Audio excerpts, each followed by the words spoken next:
Rain has been falling over Leicestershire since before dawn. It darkens the summer fields, beads on the leaves of the hedges, and turns the narrow roads into ribbons of mud. Somewhere beyond the low hills, church bells are beginning to sound, but their voices are swallowed by the wind. Men move through the wet grass in steel helmets and padded coats, carrying bows, bills, spears, and banners heavy with water. Horses stamp and breathe clouds into the cold morning air. Priests whisper prayers.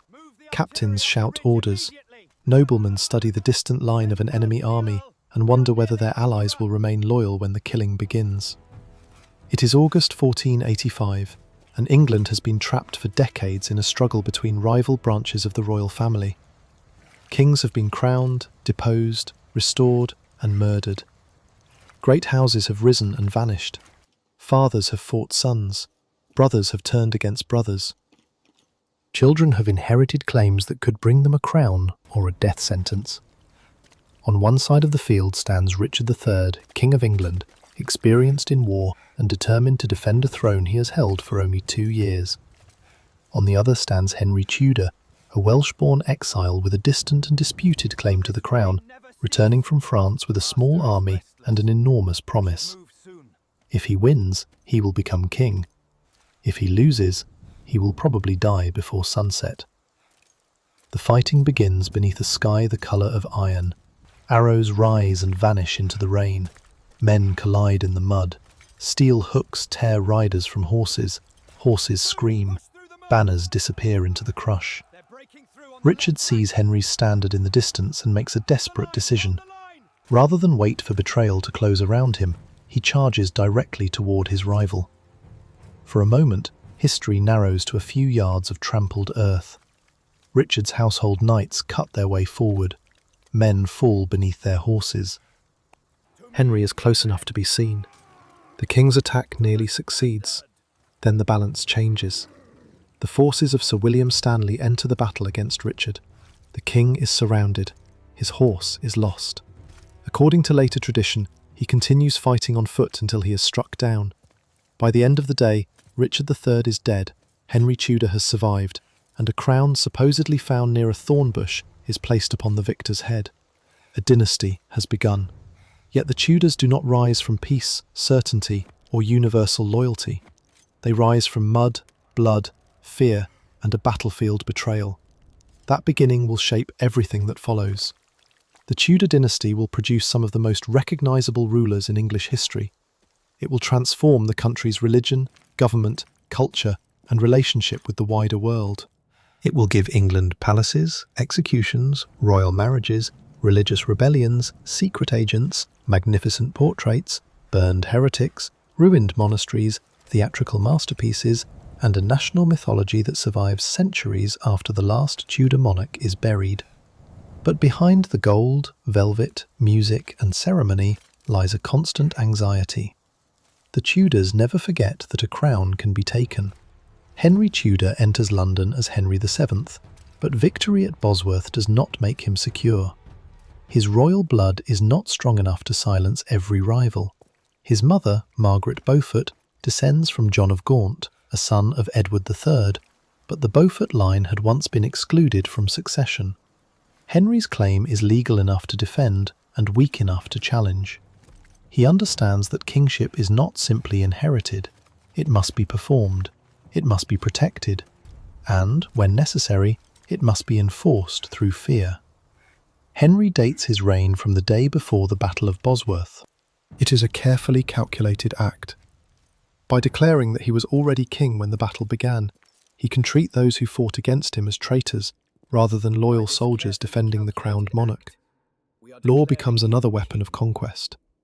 He moves quickly to strengthen his position. He is crowned in Westminster Abbey. Parliament recognises his title. He marries Elizabeth of York, daughter of Edward IV, uniting the red rose of Lancaster with the white rose of York. The marriage carries enormous symbolic power. Across England, the new image of the Tudor rose begins to appear in stone carvings, painted ceilings, royal documents, embroidered hangings, and stained glass. Red and white petals surround a single golden centre. The emblem tells the kingdom that the civil wars are over.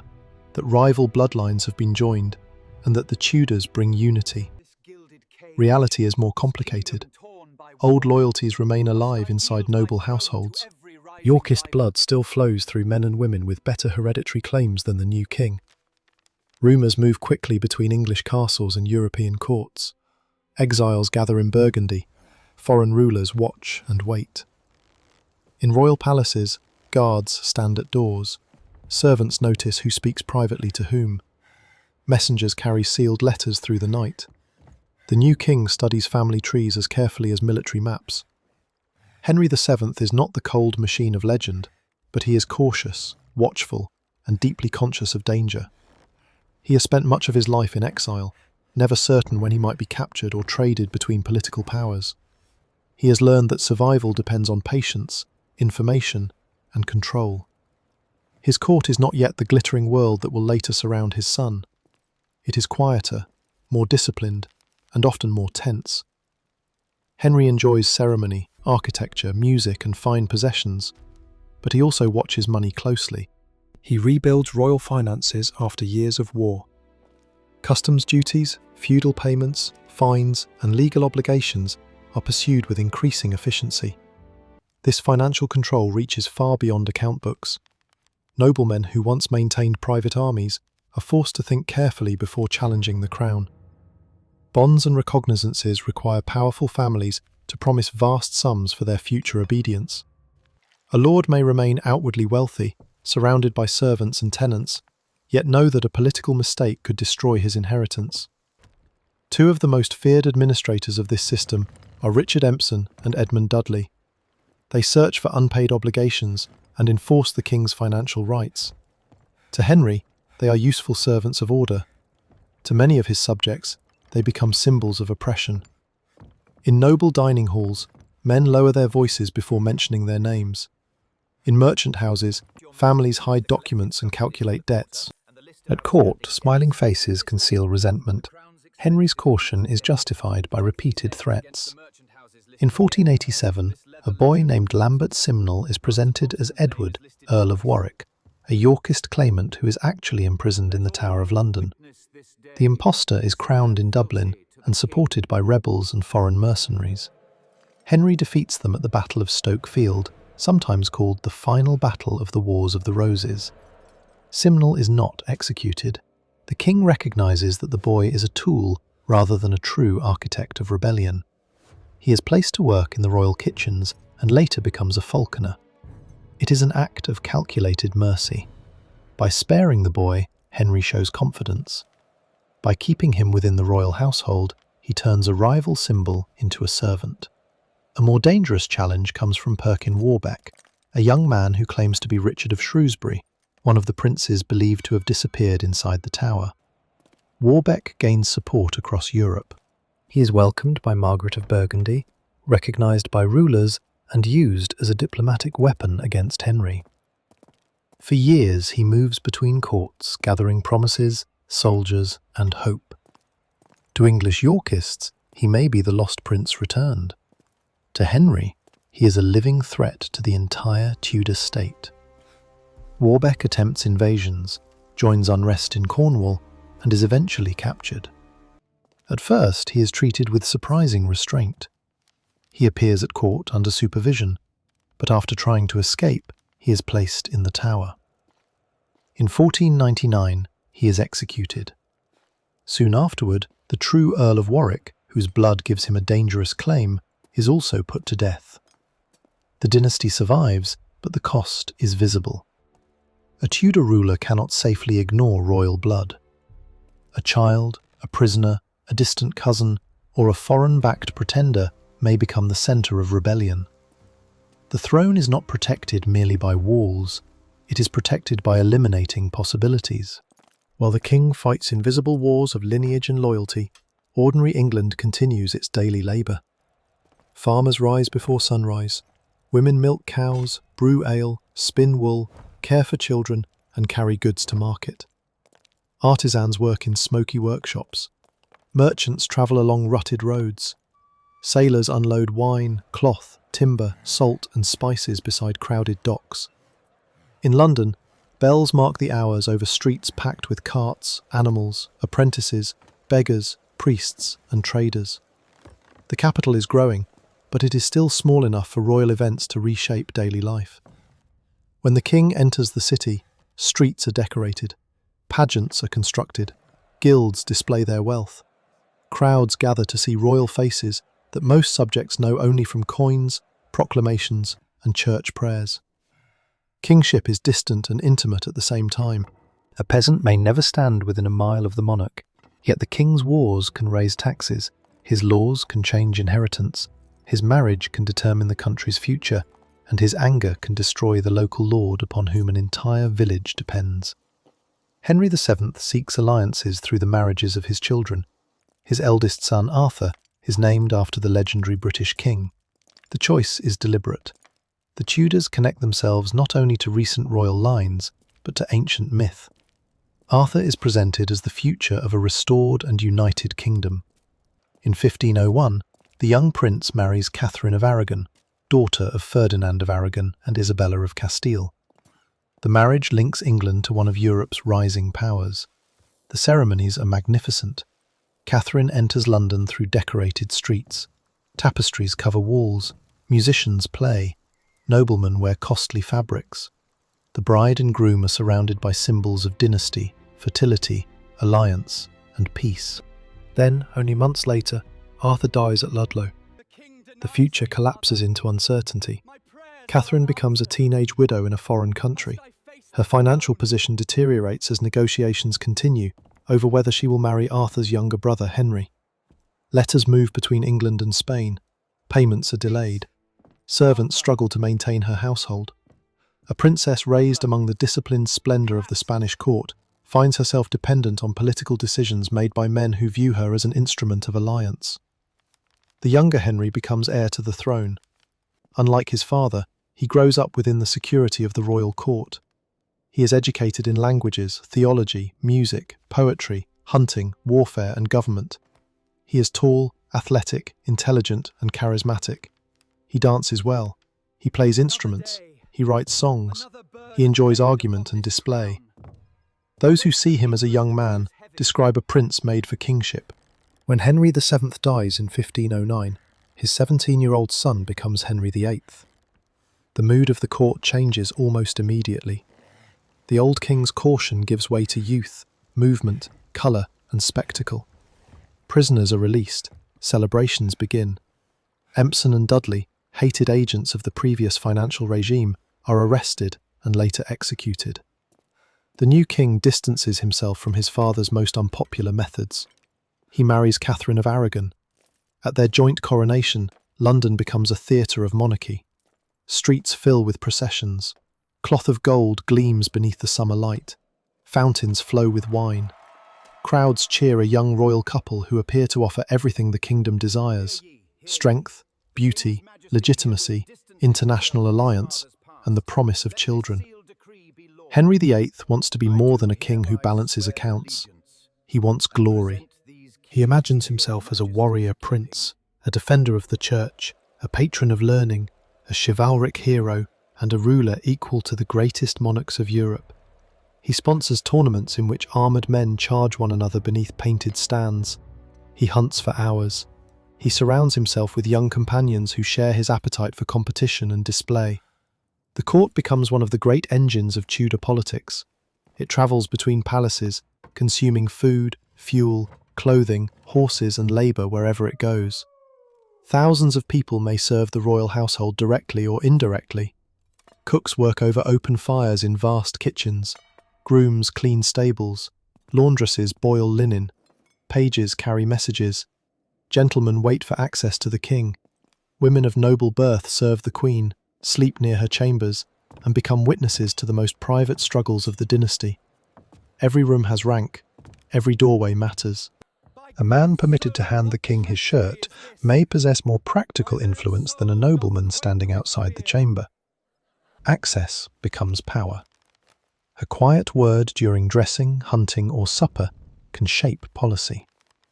At the centre of Henry's early government rises Thomas Wolsey, the son of an Ipswich butcher who becomes priest, royal minister, cardinal, and eventually Lord Chancellor. Wolsey is brilliant, ambitious, energetic, and hated. He serves the king by transforming royal desire into administrative action. He manages diplomacy, finance, justice, war, and patronage. His household rivals that of princes. He builds Hampton Court Palace, a residence of red brick, courtyards, chimneys, galleries, gardens, kitchens, and private chambers designed to impress everyone who approaches. To his enemies, Wolsey represents dangerous social ascent. He is a man of relatively humble birth who commands aristocrats. To Henry, he is indispensable because he understands the king's hunger for greatness. England enters wars against France. Henry personally campaigns across the Channel. Victories are celebrated far beyond their strategic importance. The capture of towns and the defeat of French forces at the Battle of the Spurs become part of a heroic royal image. Yet war is expensive. Taxes reach households far from the battlefield. Men are recruited. Supplies are gathered. Coastal communities fear raids. Merchants worry about interrupted trade. Royal glory is paid for by people who will never see the king's armour. In 1520, Henry meets Francis I of France near Calais at the Field of the Cloth of Gold. The encounter is designed as a spectacle of peace, rivalry, and magnificence. Temporary palaces rise from the landscape. Tents glow with rich fabric. Fountains pour wine. Feasts continue for days. Knights compete. Kings embrace, dine, pray, wrestle, and measure themselves against one another. The cost is enormous. The political results are limited. But the event reveals the Tudor understanding of power. Power must not only exist, it must be seen, staged, and remembered. At home, however, the dynasty faces a problem that no tournament can solve. Catherine of Aragon has endured repeated pregnancies. Children are stillborn or die shortly after birth.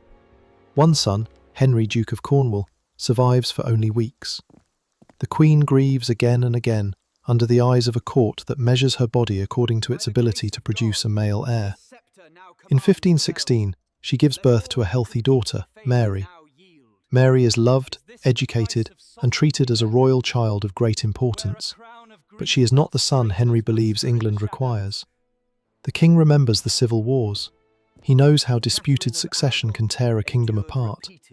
A daughter can inherit, but no woman has yet ruled England in her own right without challenge. Henry fears that Mary's accession could bring rebellion, foreign domination, or renewed conflict among noble families. As the years pass, the royal marriage changes. Catherine grows older. Henry takes mistresses. One of them, Elizabeth Blount, gives birth to a son, Henry Fitzroy. The boy is illegitimate, but his existence proves to the king that he can father male children. The unspoken conclusion is cruel. Henry begins to believe that the failure lies with Catherine. Then Anne Boleyn returns to the English court. Anne is not the passive beauty of later legend. She is educated, observant, stylish, and politically aware. She has spent years in the Netherlands and France. She understands courtly behaviour, religious debate, fashion, music, and the dangerous value of withholding what a king desires. Her sister, Mary Boleyn, may already have been Henry's mistress. Anne refuses to follow the same path. She will not simply become another temporary favourite. The refusal transforms attraction into obsession. Henry sends letters. He offers gifts. He imagines marriage. But Catherine is still queen. What begins as a private desire becomes a political and religious crisis that will divide families, destroy ministers, dissolve monasteries, execute opponents, and pull England away from papal authority. Henry argues that his marriage to Catherine is invalid because she had been married to his brother. He points to a biblical passage suggesting that a man who marries his brother's widow will remain childless. Catherine rejects the argument.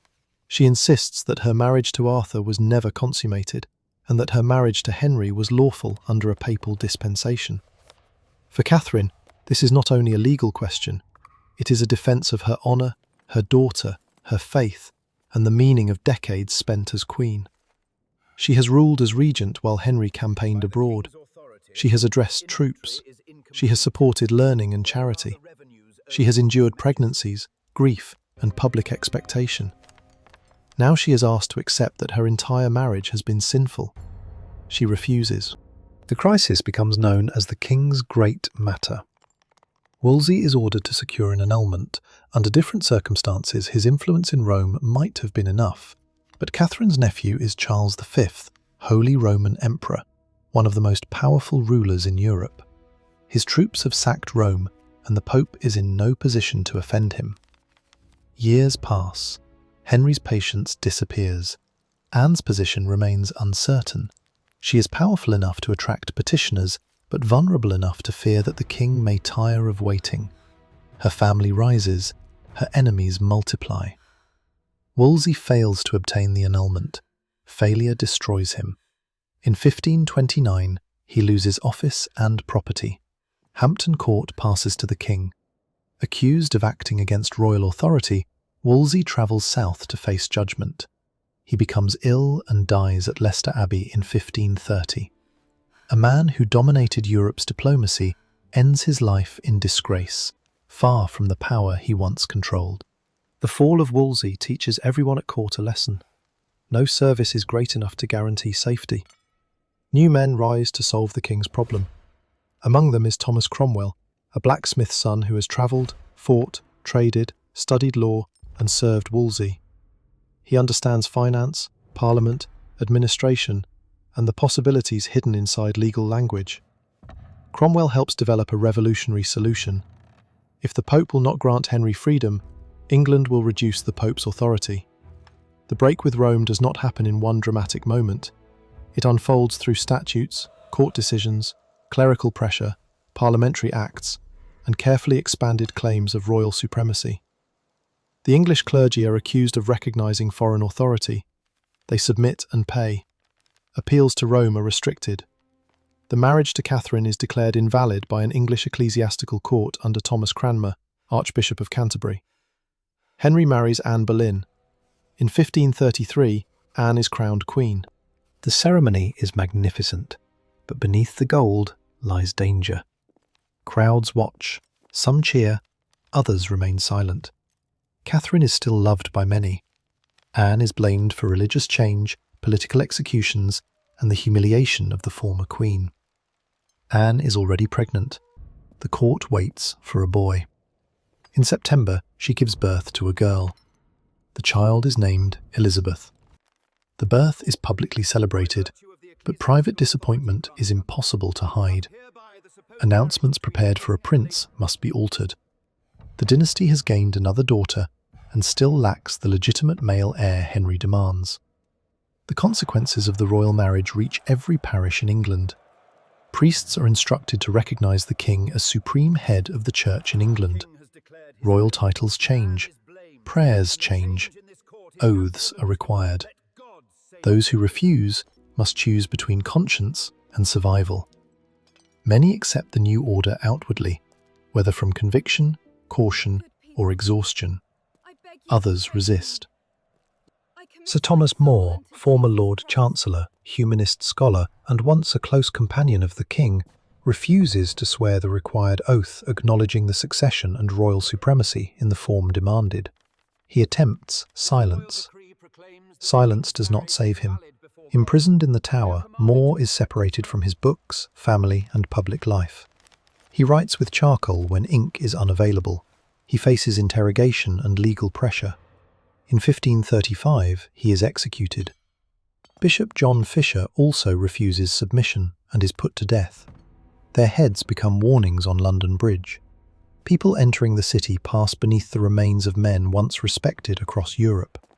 Birds circle above the river. Boats move below. Traders continue selling goods. Apprentices laugh.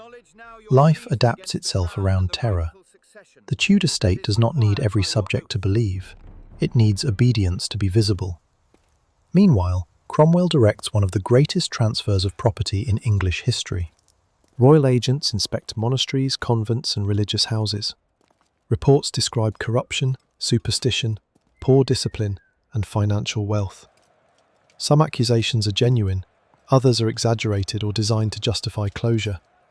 The smaller monasteries are dissolved first, then the larger houses follow. For centuries, monasteries have been places of prayer, land ownership, education, hospitality, charity, employment, and local identity. They are not uniformly holy, and they are not uniformly corrupt. They contain monks who live comfortably, monks who live austerely, skilled administrators, indifferent priests, gardeners, brewers, librarians, servants, tenants, schoolchildren, travellers, and the poor. Their destruction changes the physical landscape. Roofs are stripped of lead, bells are removed, shrines are dismantled, sacred objects are seized, libraries are scattered, manuscripts are sold, burned, cut apart, or reused. Tombs are disturbed. Stone is carried away for houses, walls, and barns. In some places, villagers watch institutions that have stood for generations fall silent within weeks. The wealth flows to the crown, but much of the land is soon sold to nobles, courtiers, merchants, and local gentry. A new class of property owners becomes invested in the Reformation because their fortunes now depend on it. Religion and economics become inseparable. A man who acquires former abbey land may defend Protestant reform with unusual enthusiasm. A family that loses employment or charity may remember the old religion with bitterness. Resistance erupts in northern England in 1536. The Pilgrimage of Grace gathers tens of thousands of people. They march beneath religious banners, demand the restoration of monasteries, condemn Cromwell and other ministers, and present themselves not as enemies of the king, but as loyal subjects defending faith and community. For a moment, the rebellion is powerful enough to frighten the government. The rebels control major towns, noblemen join, royal forces are too weak for immediate confrontation. Henry negotiates, promises are made, the crowds disperse. Then the crown strikes back. After renewed unrest, leaders are arrested and executed. Men who believed they had received royal mercy discover that Tudor mercy can be temporary. Bodies hang in towns and along roads as warnings. Far from London, the king's religious revolution is written across the landscape in empty cloisters and public gallows. At court, Anne Boleyn's position is collapsing. She has suffered failed pregnancies. She has not produced a living son. Her sharp intelligence, once attractive, becomes dangerous in a queen whose security depends upon pleasing the king. She argues with Henry. She interferes in patronage. She makes enemies among powerful families. Henry becomes interested in Jane Seymour, one of Anne's attendants. Cromwell, once Anne's ally, helps construct the case against her. In May 1536, Anne is arrested and taken to the Tower. Several men are accused of adultery with the Queen, including her brother, George Boleyn. The charges include incest and conspiracy against the king. The evidence is weak and in places impossible. Dates and locations do not align, but Tudor trials of state are rarely neutral investigations. The desired conclusion is already visible. Anne stands before a court that includes men who expect advancement from her destruction. She is found guilty. From the Tower, she may see the buildings where she prepared for her coronation only 3 years earlier. Now carpenters construct a scaffold. A swordsman is brought from Calais. The method is unusual in England, where beheading is normally carried out with an axe. The sword offers a quicker death, though even this apparent mercy emphasises that Henry has planned her execution before the final legal process is complete. On the morning of May 19th, Anne walks into the Tower courtyard. A small audience waits. She does not confess to adultery. She does not openly accuse the king.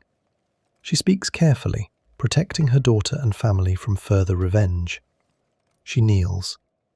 The swordsman distracts her by calling for his weapon. The blade falls. Within days, Henry marries Jane Seymour. Anne's image is removed. Her badges are covered. Her supporters retreat into silence. The woman, once praised as the future mother of kings, becomes a traitor in official memory. Elizabeth, not yet 3 years old, is declared illegitimate. The dynasty has consumed another queen. Jane Seymour succeeds where Catherine and Anne did not. In 1537, she gives birth to a son, Edward. Celebrations spread through the country. Bells ring. Fires are lit. Prayers are offered. Henry has his male heir. Then Jane becomes ill. Within less than 2 weeks, she is dead. The prince survives, but his mother becomes another royal body beneath a magnificent monument. Henry later remembers Jane as his true wife, partly because she gave him the son he desired and died before their relationship could deteriorate. In portraits, the Tudor family is sometimes presented as a harmonious group, Henry at the centre, Jane beside him, Edward nearby, Mary and Elizabeth restored to symbolic positions. The painted family never truly existed together. It is political imagination arranged in pigment. Henry is aging. A serious jousting accident in 1536 worsens his health. Chronic ulcers develop on his legs. Pain limits his movement. The athletic prince becomes increasingly heavy, irritable, and dependent on attendants. His enormous clothing, jewels, broad shoulders, and carefully constructed portraits project strength, but those closest to him see the bandages, swelling, odour, and frustration hidden behind the image. The court adjusts itself around the king's body. Rooms are altered, furniture is reinforced. Physicians experiment with treatments. Servants manage wounds. Courtiers study his mood before approaching. A ruler who once proved masculinity through movement now proves it through control. Cromwell continues to shape government, but his survival depends on satisfying a king whose needs change quickly. After Jane's death, Henry requires another marriage. Diplomacy points toward Anne of Cleves, sister of a German duke. An alliance with Protestant powers appears useful. Hans Holbein the Younger paints Anne's portrait so the king can judge her appearance. The marriage takes place in 1540. Henry is disappointed. Later stories exaggerate his insults and claim he called Anne a Flanders mare, a phrase not securely contemporary, but his lack of attraction is real. He complains that she does not match his expectations and that he cannot consummate the marriage. Cromwell, associated with the match, becomes vulnerable. Within months, the marriage is annulled. Anne accepts the decision and receives property, status, and a place within the extended royal family. By cooperating, she survives. Cromwell does not. He is arrested for treason and heresy. His enemies move quickly. The man who helped destroy monasteries, restructure government, and make Henry supreme over the English church is taken to Tower Hill. His execution is badly performed. The axe strikes repeatedly. On the same day, Henry marries Catherine Howard. Catherine is young, lively, and connected to the powerful Howard family. To the aging king, she offers beauty and renewal. He lavishes gifts upon her and calls her his rose without a thorn. But Catherine has a past. Before her marriage, she had sexual relationships while living in the household of the Dowager Duchess of Norfolk, where supervision was weak and young men and women met secretly at night. After becoming queen, she also forms a dangerous relationship with Thomas Culpeper, a gentleman of the king's chamber. Whether Catherine fully understands the political consequences is uncertain. She has grown up in a world where courtly flirtation, private meetings, and family ambition blur moral and personal boundaries. But a queen's sexuality is not considered private. It is tied to succession. Any possibility that she might bear another man's child threatens the legitimacy of the dynasty. The investigation begins quietly. Witnesses are questioned. Letters are found. Servants reveal nighttime meetings.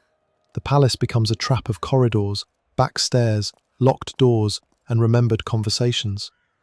Henry initially refuses to believe the accusations. Then the evidence becomes impossible to ignore. Catherine is arrested. Her former lovers and alleged accomplices are executed. In February 1542, she is taken to the scaffold at the Tower. Later legend claims that she practiced laying her head upon the block the night before her death. The story is uncertain, but it captures the terrible intimacy of Tudor execution. A young woman imagining the exact position of her own body beneath the axe. She is probably still in her early 20s. Henry's final wife, Catherine Parr, is very different. Twice widowed, educated, and intellectually engaged, she becomes queen in 1543.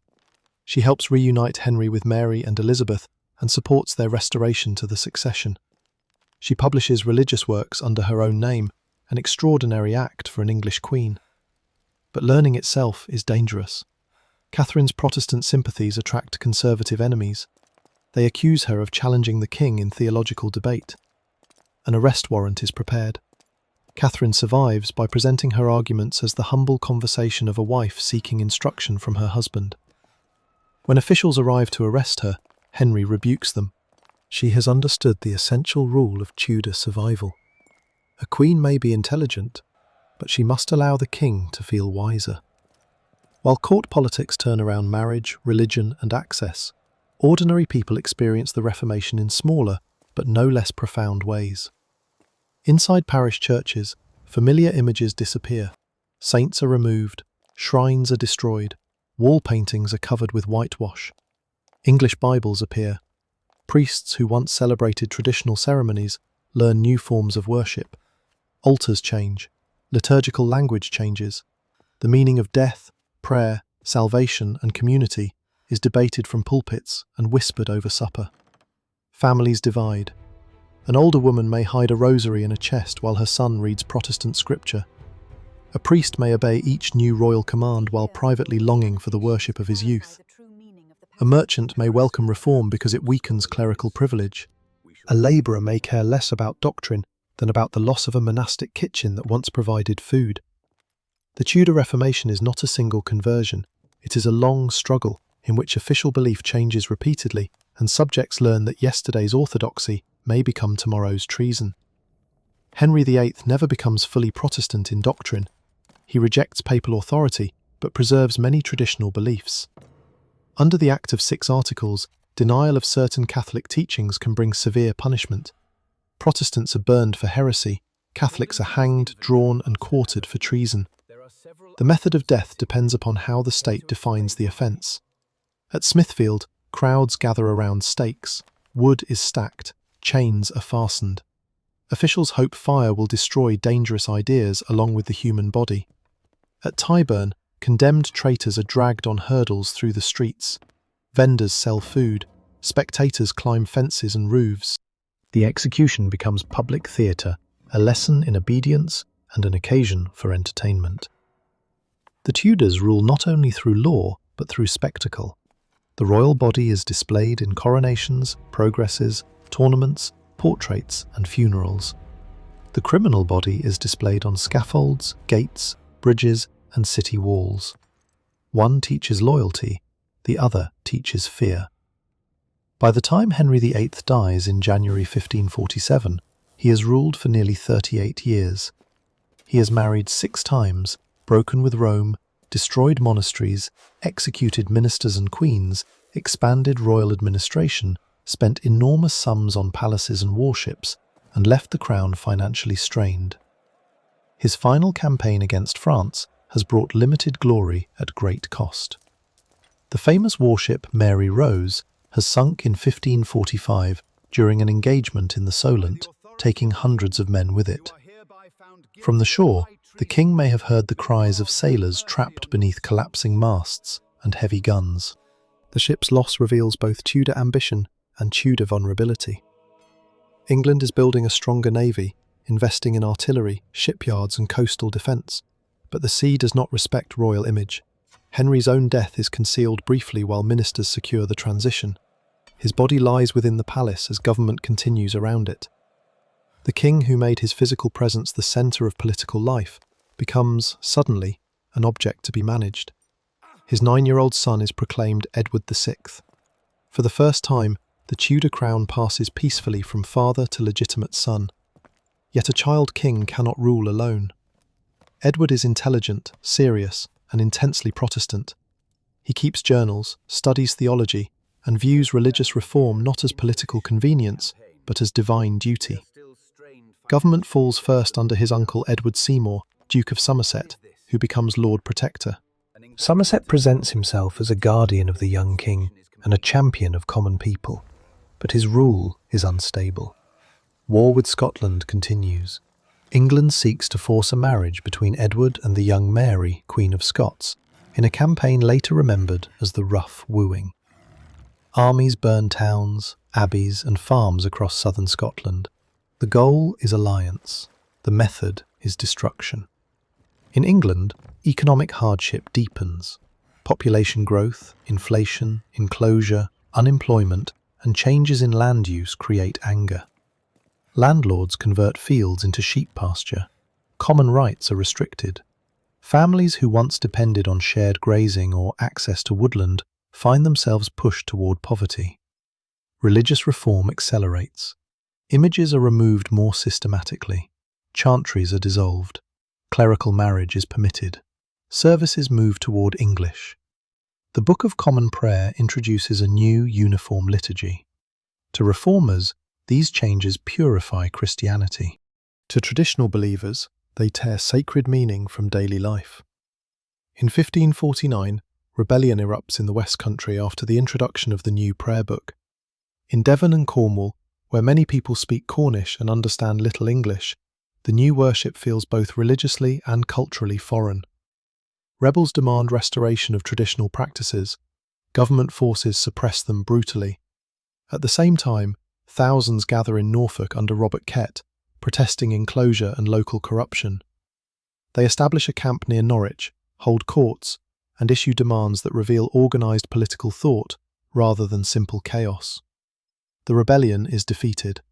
Kett is captured and later hanged from the walls of Norwich Castle. The young Edward's reign, often remembered through theology and official reform, is filled with smoke from burning villages, crowded camps, marching soldiers, and bodies left as warnings. Somerset falls from power. He is replaced by John Dudley, Duke of Northumberland, a more disciplined political operator. Somerset is eventually executed. Again, the Tudor pattern repeats. The man closest to the throne becomes the man most exposed to it. Edward's health fails. He develops a severe illness, probably tuberculosis. The court watches a teenage king grow thinner, weaker, and more determined. Physicians try remedies. Prayers are ordered. Ministers calculate the political consequences of every cough. The legal heir is his half-sister Mary, daughter of Catherine of Aragon. But Mary is Catholic. Edward believes that allowing her to inherit would destroy the Protestant Reformation. With Northumberland's support, he devises a plan to alter the succession. The crown will pass to Lady Jane Grey, a Protestant great-granddaughter of Henry VII. Jane is young, educated, and unwillingly placed at the centre of a political gamble. She has recently married Northumberland's son, Guildford Dudley. Whether she is an ambitious participant or a reluctant instrument, she is trapped by forces larger than herself. Edward dies in July 1553. His death is kept secret while the government prepares. Jane is informed that she is queen. She reportedly reacts with shock and tears.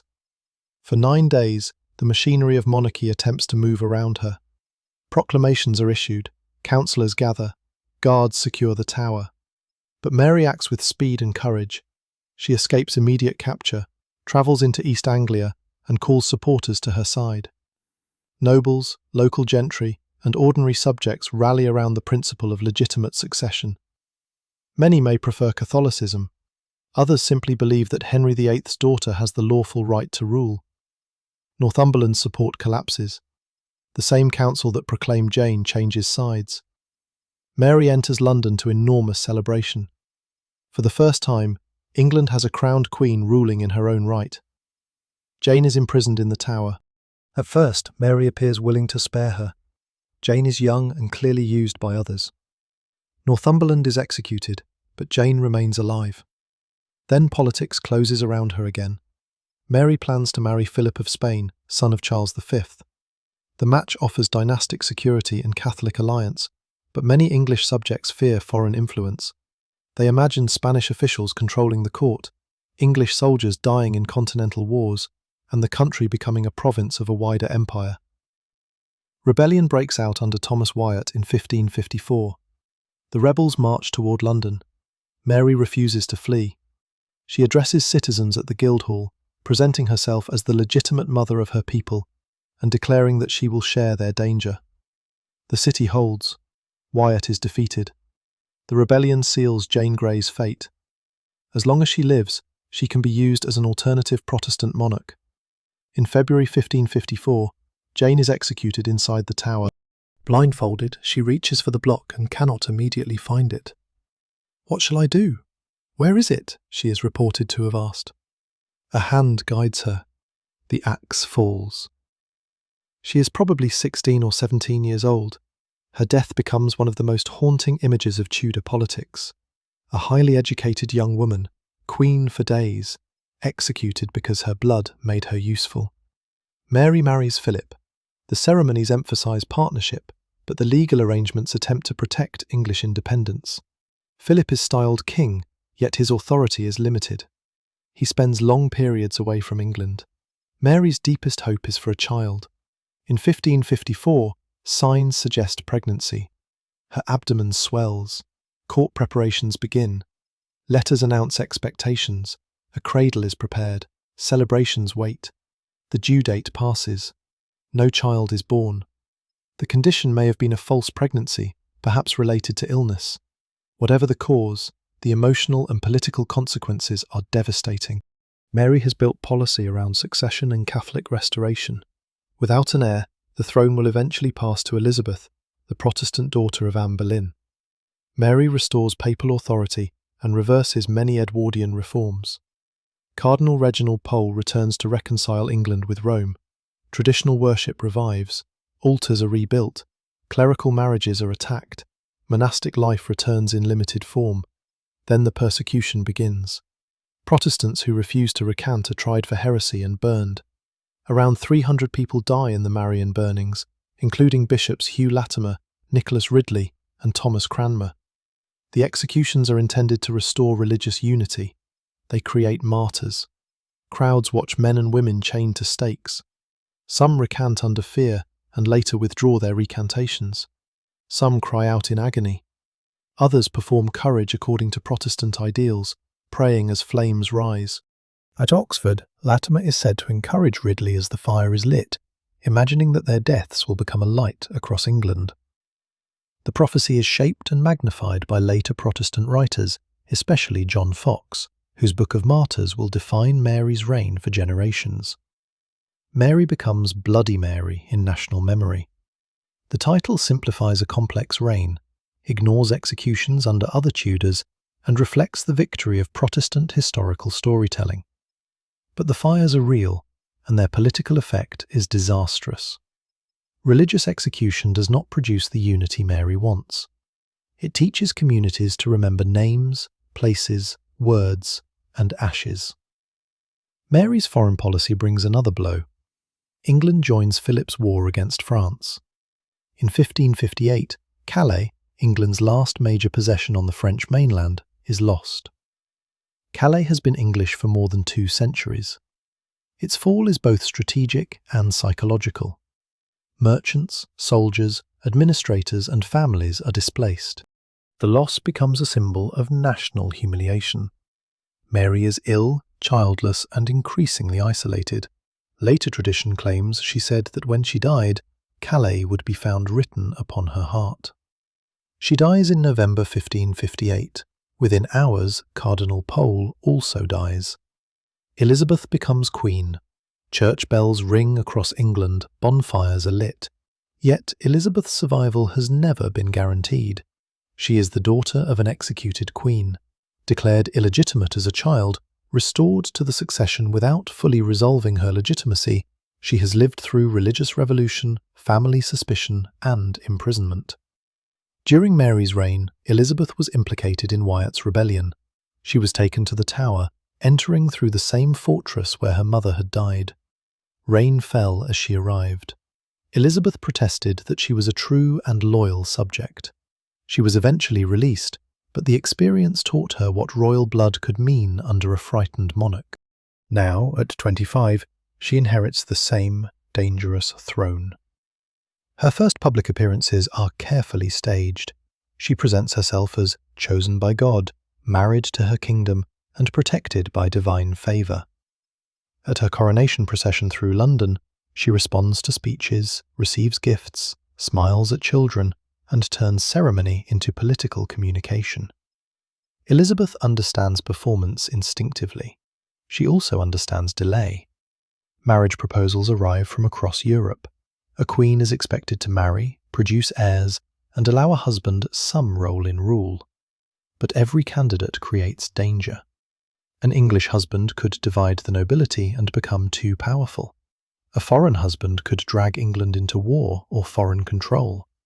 A Catholic husband could threaten Protestant reform. A Protestant husband could provoke Catholic powers. Elizabeth negotiates, flirts, promises, withdraws, and postpones. Marriage becomes a diplomatic instrument rather than a final decision. Her closest emotional relationship is with Robert Dudley, later Earl of Leicester. They have known each other since youth.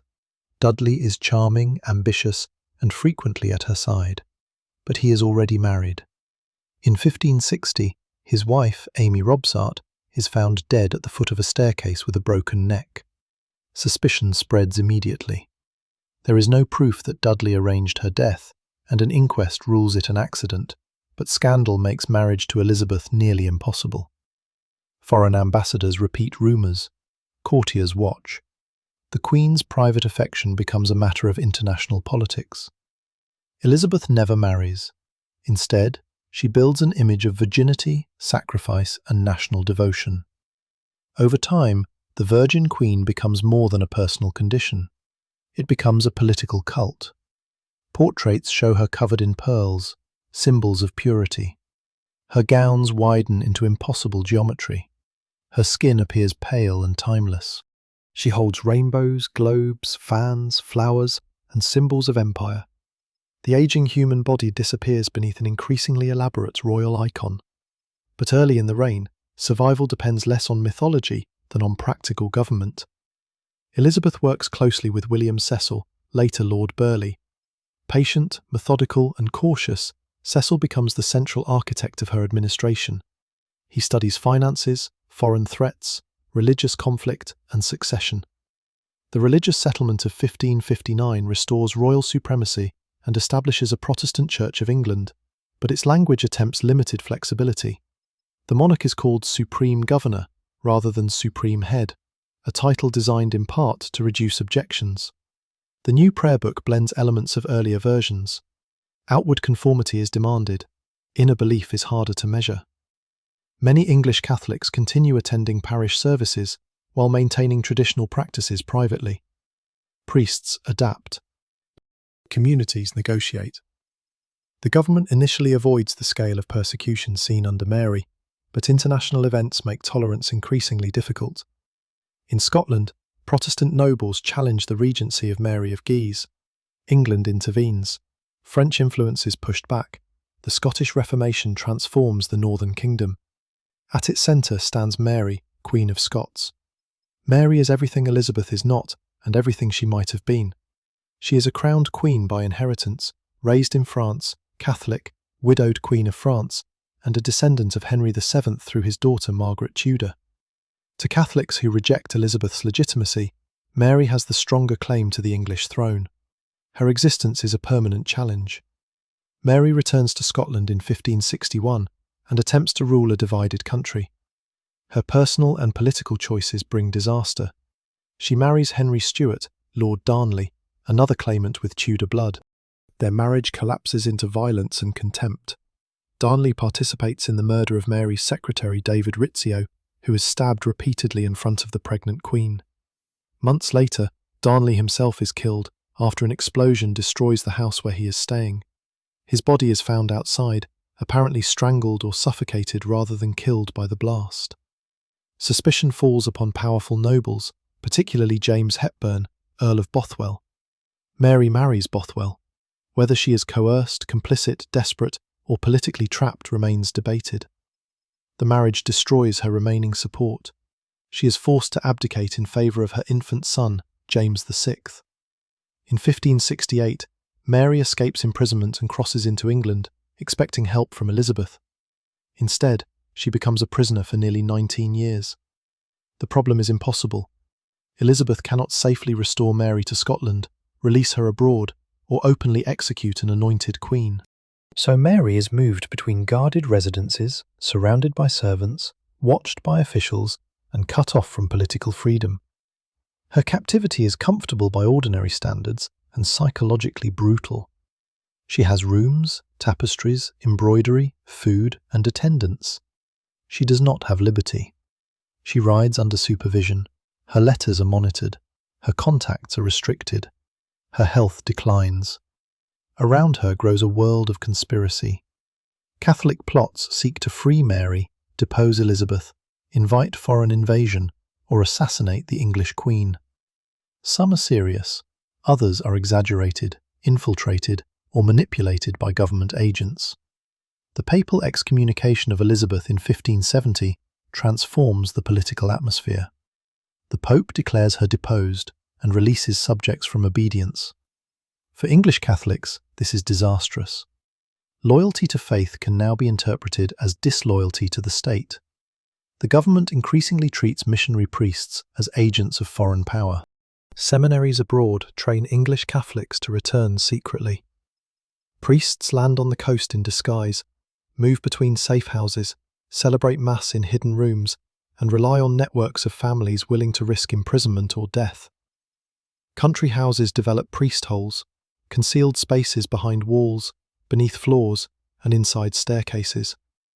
Some are so small that a man can barely move. Search parties may remain for days, measuring rooms, tapping panels, watching for changes in smoke or food. A priest hidden in darkness listens as officials tear furniture apart only feet away. A servant carrying bread risks execution. A household's architecture becomes part of a religious war. Elizabeth's principal secretary, Sir Francis Walsingham, builds a sophisticated intelligence network. He employs informers, code breakers, diplomats, double agents, and spies across Europe. Letters are intercepted, seals are copied, ciphers are broken, false confidence is encouraged. In the Babington plot of 1586, conspirators plan to assassinate Elizabeth and place Mary on the throne. Walsingham's agents penetrate the network. Mary's correspondence is smuggled inside beer barrels and secretly read. Mary gives approval to the plot in language sufficient for the government to act. She is tried for treason. Elizabeth hesitates. Executing Mary means killing a fellow queen and establishing that subjects may judge an anointed monarch. It may encourage future rebels to do the same to Elizabeth. But keeping Mary alive means preserving the centre of repeated conspiracy. The death warrant is signed. In February 1587, Mary enters the Great Hall at Fotheringhay Castle. She wears black outer clothing. Beneath it is crimson, the colour associated with Catholic martyrdom. She carries a crucifix and prayer book. She refuses Protestant prayers. The execution is not clean. The first blow misses the neck and strikes the back of her head. The second nearly completes the beheading. The executioner uses the axe to cut the remaining tissue. When he lifts the head by the hair proves to be a wig. The head falls to the floor. Mary's small dog is discovered hidden beneath her clothing, covered in blood. Even in death, the carefully staged dignity of monarchy collapses into the physical reality of violence. Elizabeth reacts with anger and grief, whether genuine or politically necessary. Officials are blamed for carrying out the warrant too quickly, but Mary is dead. The threat does not disappear. It changes form. Philip II of Spain prepares an invasion. Relations between England and Spain have deteriorated for years. English privateers attack Spanish shipping and colonial settlements. Elizabeth supports Dutch rebels fighting Spanish rule. Religious hostility deepens. The execution of Mary provides further justification for war. In 1588, the Spanish Armada sails. Across England, coastal beacons are prepared. Militias assemble. Ships gather. Merchants, fishermen, gunners, carpenters, and noble commanders become part of a national defence. The English fleet uses faster ships and long-range gunnery to harass the Spanish formation. At Calais, fireships are sent toward the anchored armada, creating panic and disorder. The decisive fighting near Gravelines damages Spanish ships and prevents effective contact with the invasion army waiting in the Netherlands. Then weather and logistics complete the disaster. The armada sails north around Scotland and Ireland. Storms scatter ships, vessels strike rocks, survivors wash ashore, hungry, injured, and hunted. Thousands die from combat, disease, wrecks, and exposure. England celebrates a miraculous victory. At Tilbury, Elizabeth addresses troops gathered against invasion. She appears in armour, or a military breastplate in later memory, and declares that although she has the body of a weak and feeble woman, she possesses the heart and stomach of a king. The exact form of the speech is recorded later, but its message defines her public identity. Gender becomes a source of weakness she can transform into strength. She is a woman, yet king-like. She is vulnerable, yet chosen. She is unmarried, yet mother of the nation. The Armada victory becomes central to English mythology, but it does not end the war. Further expeditions fail. English fleets suffer disease and loss. Spain remains a major power.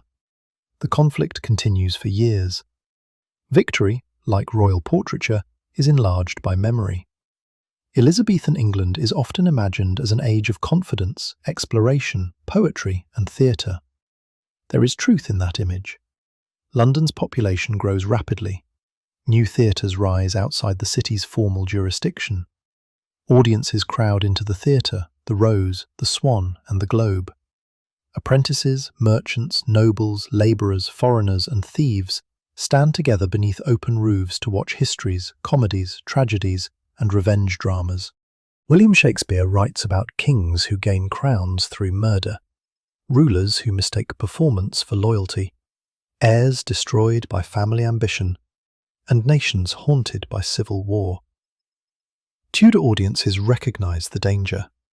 A play about Richard III is not only about the past, it reflects the dynasty's founding story. A play about Henry V is not only patriotic memory, it examines kingship, war, legitimacy, and the cost of glory. The stage becomes a place where subjects can watch power without directly challenging the living queen. Censorship remains strict. Plays are reviewed. Writers are imprisoned when politics becomes too visible. The government understands that words can gather crowds, and that crowds can become dangerous. Beyond the theatres, London is noisy, filthy, energetic, and unequal. River stairs descend into the Thames beside palaces, warehouses, taverns, and prisons. Boats carry passengers more efficiently than crowded streets. The sound of bells mixes with hammering, shouting, animal cries, sermons, and songs. The wealthy wear silk, velvet, lace, and jewels. The poor sleep in alleys, barns, overcrowded rooms, and makeshift shelters. Population growth and inflation create severe hardship. Bad harvests in the 1590s push food prices upward. Wages fail to keep pace. Beggars move between parishes. Authorities fear the masterless poor, unemployed people who exist outside traditional household control.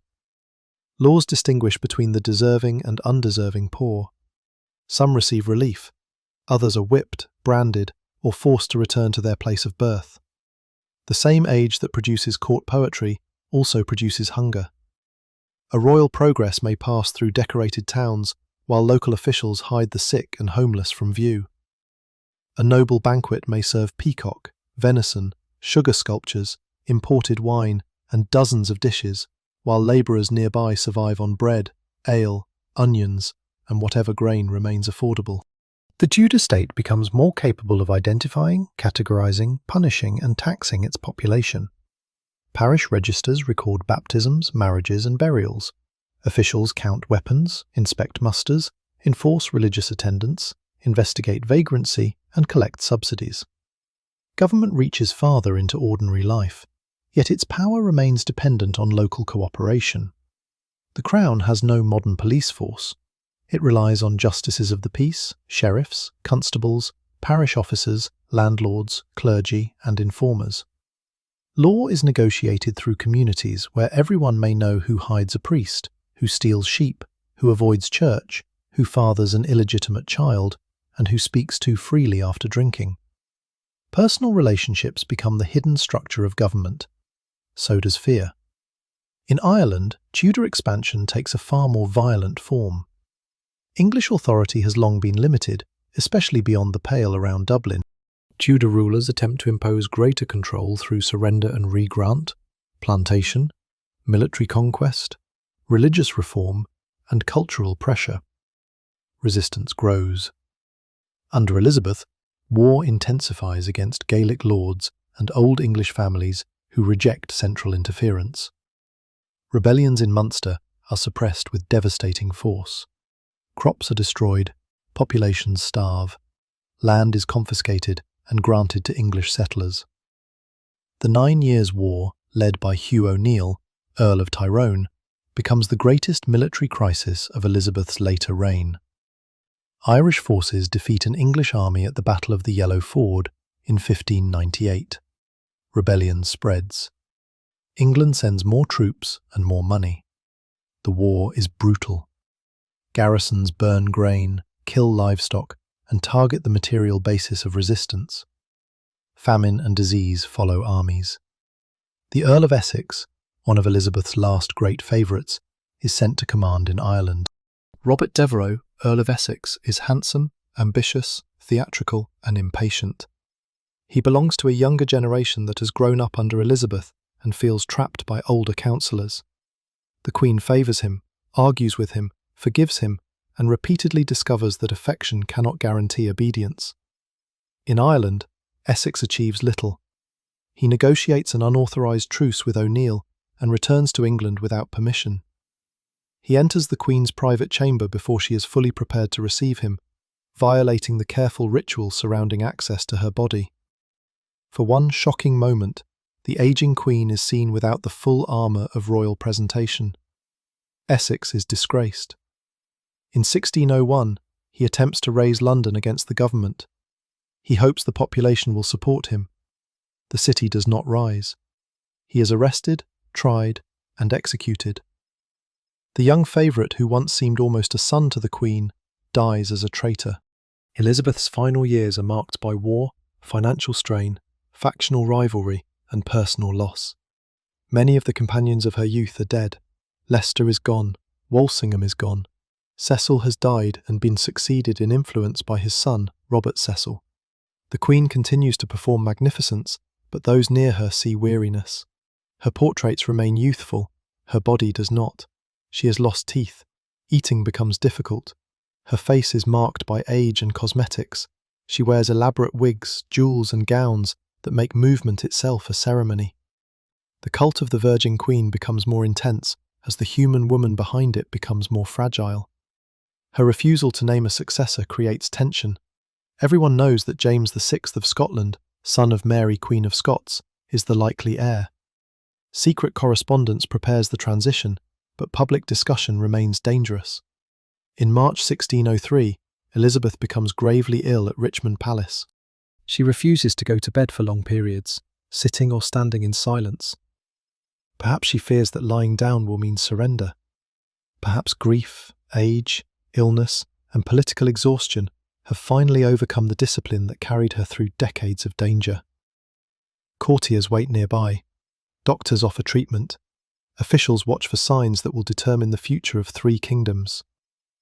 Elizabeth dies during the night of March 24th. Robert Cecil moves quickly.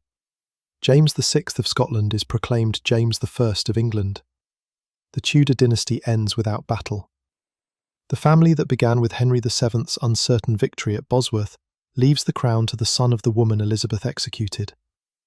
History has completed a circle no Tudor monarch could fully control. For 118 years, the Tudors ruled England. Their reigns were not a simple march from medieval darkness into modern light. They were a struggle between innovation and tradition, conscience and obedience, personal desire and public duty. Henry VII brought stability, but built it upon surveillance, financial pressure, and the elimination of rivals. Henry VIII expanded the power of the crown, but tore religious unity apart in pursuit of dynasty and supremacy. Edward VI advanced Protestant reform, but his government crushed rebellion and attempted to alter the succession. Mary I defended legitimacy and Catholic restoration, but her burnings gave enemies a permanent language of martyrdom. Elizabeth I created one of the most powerful royal images in European history, but beneath that image lay espionage, war, poverty, religious persecution, and an unresolved succession. The Tudors transformed the physical world. Their palaces survive in brick, stone, courtyards, towers, chapels, gatehouses, and long galleries. Hampton Court still carries the memory of Wolsey's ambition and Henry's possession. The Tower of London still contains spaces associated with prisoners, queens, and executions. Ruined abbeys stand open to the sky where monks once prayed and bells once marked the hours. Their ships have risen from the seabed. The remains of the Mary Rose preserve tools, weapons, clothing, bones, bowls, musical instruments, medical equipment, and the personal belongings of men who drowned within minutes. The objects reveal not royal legend, but ordinary life. A comb, a shoe, a wooden cup, a carpenter's tool, the skeleton of a dog. Their words remain in laws, letters, trial records, diplomatic reports, sermons, poems, plays, and household accounts. We know what kings paid for cloth. We know which prisoners asked for books. We know how much wood was ordered for executions. We know what food entered palace kitchens. We know which ambassadors described queens as beautiful, ugly, wise, stubborn, fertile, barren, beloved, or doomed. But documents do not remove mystery, they deepen it. Did Anne Boleyn truly believe she could reshape England, or was she carried forward by a king's desire until escape became impossible? How much did Catherine Howard understand about the danger surrounding her? Was Mary I's imagined pregnancy an act of hope, illness, political denial, or all three? Did Elizabeth love Dudley enough to marry him if circumstances had been different? Did Henry VIII recognise, in his final years, how many people had been destroyed by his need for certainty? The dead do not answer. They leave evidence, silence, and the stories later generations build between them. Those stories have never been neutral. Protestant writers turned Mary into a monster. Catholic writers turned Elizabeth into a persecutor. Victorian painters transformed Jane Grey into innocent purity and Anne Boleyn into tragic beauty. Modern films make Henry VIII brutal, charming, romantic, monstrous, or all at once. Every age remakes the Tudors in its own image because their world feels both distant and familiar. They understood political branding. They controlled portraits. They staged public appearances. They spread official narratives. They watched private correspondence. They used religion to define loyalty. They feared foreign interference. They worried about succession, legitimacy, gender, marriage, national identity, and the dangerous power of rumour. They lived before newspapers in the modern sense, before radio, television, and the internet. But they knew that authority depends on controlling what people see and believe. A Tudor portrait is not merely a face, it is a declaration. The widened shoulders of Henry VIII tell viewers that the king is physically and politically immovable. The pale, jewelled image of Elizabeth tells subjects that the Queen has moved beyond ordinary age, sexuality, and weakness. The united red and white rose tells a country exhausted by civil war that conflict has ended, even when fear remains beneath the petals. Yet no portrait can fully control memory. Behind Henry's broad silhouette stand the women discarded, imprisoned, separated from their children, or sent to the scaffold. Behind Elizabeth's pearls stand Catholics hiding priests, Protestants remembering Marian fire, Irish villages destroyed by war, and poor families punished for wandering in search of work. Behind the Tudor rose stand bodies in the mud at Bosworth. Power always tries to become beautiful. History looks behind the decoration. In the palaces, power smelled of beeswax, damp stone, roasting meat, sweat, perfume, smoke, rushes, ink, leather, blood, and medicine. It sounded like chapel music, hunting horns, whispered petitions, boot heels in galleries, doors locked at night, council arguments, and the sudden arrival of armed guards. It moved through private chambers and public streets. A queen's pregnancy changed diplomatic calculations. A servant's testimony could destroy a noble family. A handwritten note could become evidence of treason. A pause during an oath could attract suspicion. A rumour whispered in a tavern could reach the royal council. Fear was not constant panic, it was calculation. It was knowing when to kneel. It was recognizing which religious image could remain on the wall. It was deciding whether to hide a book. It was choosing whether to answer a question honestly. It was understanding that a friend under interrogation might reveal your name. Betrayal was not always dramatic. Sometimes it was a counsellor changing allegiance before breakfast. Sometimes it was a servant repeating what had been heard behind a curtain. Sometimes it was a husband allowing his wife to be accused. Sometimes it was a monarch signing a death warrant and later blaming others for carrying it out. Sometimes it was survival.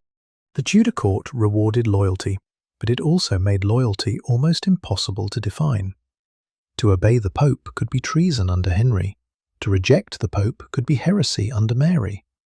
To support Mary's hereditary right in 1553 could be honourable. To support another Mary's hereditary claim under Elizabeth could lead to death. The law changed. The required oath changed. The prayer book changed. The ruler changed. Subjects learned to bend, conceal, adapt, or suffer. Some resisted openly. Some died quietly. Some became wealthy. Some lost everything. The dynasty's greatest achievement may have been survival itself. Henry VII survived Yorkist claimants. Henry VIII survived the political consequences of breaking with Rome. Edward's ministers survived only by removing one another. Mary survived rebellion, but not childlessness. Elizabeth survived plots, invasion, excommunication, imprisonment in youth, and the expectations placed upon a female ruler. But dynasties survive through more than monarchs. They survive through clerks copying orders late into the night, through women managing households while men attend war or court, through sailors carrying intelligence across dangerous seas, through farmers producing grain despite taxation and bad weather, through craftsmen constructing palaces they will never inhabit, through executioners maintaining the machinery of fear, through printers reproducing the words that define orthodoxy, through actors turning royal history into public drama, through ordinary people who continue marrying, working, grieving, celebrating, and raising children while governments declare the world transformed. The Tudor age was experienced differently in every room. In a royal bedchamber, the future of England might depend on childbirth. In a monastery, it might arrive as commissioners carrying inventories. In a village church, it might appear as a command to destroy a saint's statue. In a London prison, it might be heard as the footsteps of a jailer approaching before dawn. In a noble house, it might hide inside a coded letter. In a theatre, it might appear on stage wearing the crown of a dead king. And in a poor household, it might be nothing more than the rising price of bread. Today, millions walk through Tudor palaces, stand before royal portraits, visit ruined abbeys, read Shakespeare, and repeat the names of Henry, Anne, Mary, Jane, and Elizabeth. The distance of centuries makes the violence appear theatrical. The costumes are magnificent. The language is formal. The executions seem arranged for drama. But for those who lived through them, there was no safe distance. Anne Boleyn did not know that future generations would turn her into a symbol. She knew the scaffold was real. Jane Grey did not know that painters would portray her blindfolded in white. She knew she could not find the block.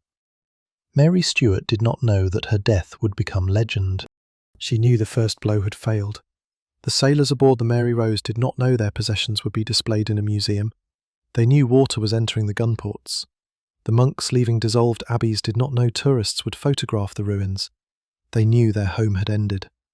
History gives beauty to what time has made silent. The task of memory is to restore the noise.